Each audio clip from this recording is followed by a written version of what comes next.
Okay, so this is our intro to Nosework and a Nosework setup. We have got a small area of the foyer of this building to work with, which we have cordoned off with an X pen and opportunities for people to sit and see. Dogs will be crated outside in the parking lot, as we can see here. They're going to come through the front foyer into the search area, and they will leave out this back door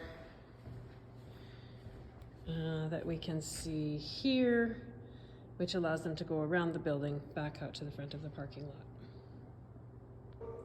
This is our Foundations to Canine Nosework class. It is the building block for all other classes designed and set up by the NACSW, which is the National Association for Canine Scent Work, which is an American organization that was started by a group of people who were working professional dogs and saw great benefit in changes in the dog's personalities and that sort of thing, and started to teach people to do it with their pet dogs. And that has just sort of steamrolled into an entire national organization. They're the primary trial organization in the United States. Basically, the NACSW invented Nosework as a game. So there's a couple of sort of foundational pieces to their philosophy, and we'll talk about them lots over the next 6 weeks, but I'll just kind of briefly talk about them tonight. One of them is we start on primary with boxes. So we start on our primary reinforcer, which is either a food or toy, and we're searching in boxes. The boxes create context, the primary creates drive. Because what we're really trying to teach them to start with is just to enjoy the game, right? This is a fun game. I get to use my nose, which is my most innate sense. My mom is not telling me what to do. As a matter of fact, for the most part, moms get to back off, and that is actually very hard for anybody who's a sporting person. That's actually can be a really tricky part, but it's really important because it's a dog-led activity. If we want to trial at some point, if we do it just for fun, that's great. There's nothing wrong with that. If we want to trial at some point, we end up in situations where we know where we're putting things. In a trial situation, you don't know where odor has been put, and your dog's job is to go out and find it, and your job is to read your dog so that you are able to tell when that dog is an odor and correctly call the alert that they have found it. So, super fun game. It's my favorite game. It happens to be, Ren kind of dragged me into it because it happens to be her favorite game. So we start with NACSW, we start on primary reinforcement. We will stay on primary reinforcement throughout this class until the very last class. And on the very last class, we'll at least introduce odor so that the dogs get an introduction to what odor is and what that means to them and how they can get paid for it. And we will be using the boxes for context so that they understand what they're being asked to do every time that they come into this space. We will go in turns. It's really important in Nosework that it's a singular sort of sport for the dogs. We really want to create an environment where they don't have any distraction, where they're able to just do their thing and work singularly, work for you and with you, and not have to worry about the distraction of other dogs, which is why we're going to kennel in our cars. One of the main themes here is, first of all, introduction to the game, creating hunting drive, right? Creating love for the game and just hunting drive. Honing our own observation skills, because eventually when we're on odor, we're going to have really good observation skills for our dogs so that we understand when they're in odor, when they've come to source, and when we should call an alert. We will go in turns. It's really important in Nosework that it's a singular sort of sport for the dogs.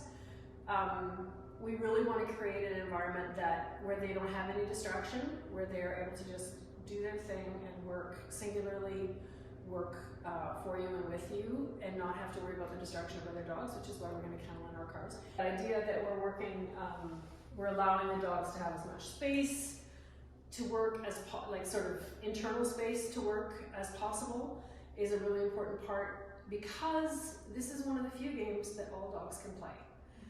Reactive dogs can play this. People aggressive dogs, maybe not so much. They can play, they should not be competing. Seriously, aggressive dogs probably can play, but maybe shouldn't be competing.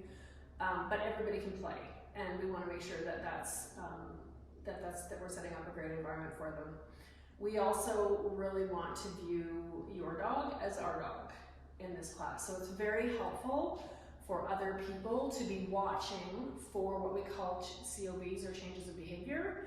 So if you happen to see something that someone's dog is doing, because as we often know, if we're standing like this and we're looking down, that's a very different viewpoint than you looking at my dog here. And you may see things that me as a handler may not see. Or maybe I'm trying to get away from the box, not step on a box, and I miss a major change of behavior. If we sort of view all the dogs as our dogs, then we can help each other to learn that handling and observation part that is really so important.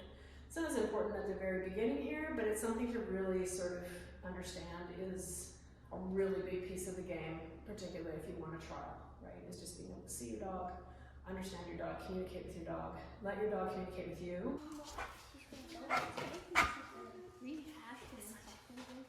Okay, now you can let her go. I've already forgotten my foot.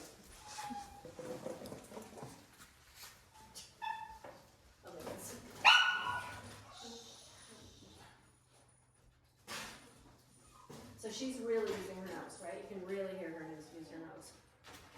Oh, she's gonna clean up someone else's treats. Yeah. She's a retriever. The retrievers in competition always make me laugh because they knock everything over. Let's do that.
Hopefully he's going to come into the happy accident of a treat in the box. I put it in that orange one, didn't I? Yeah. Okay.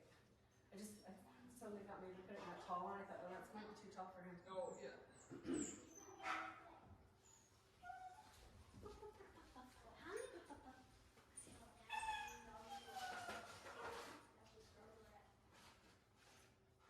Oh, shit, but Still supposed to go through the cones, right? Yeah, she would still have to go through the cones, but you know, we're not in a rush. Nice job.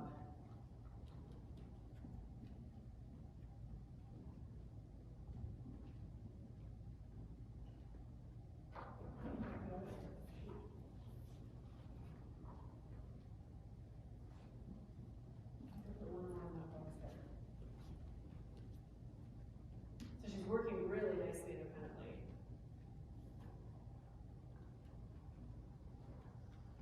And then once you feel like she's looked at everything that you think might be productive, then you can see if you can call her back. Like maybe not. But maybe give her a second to decide, okay, I don't think there's anything else left here.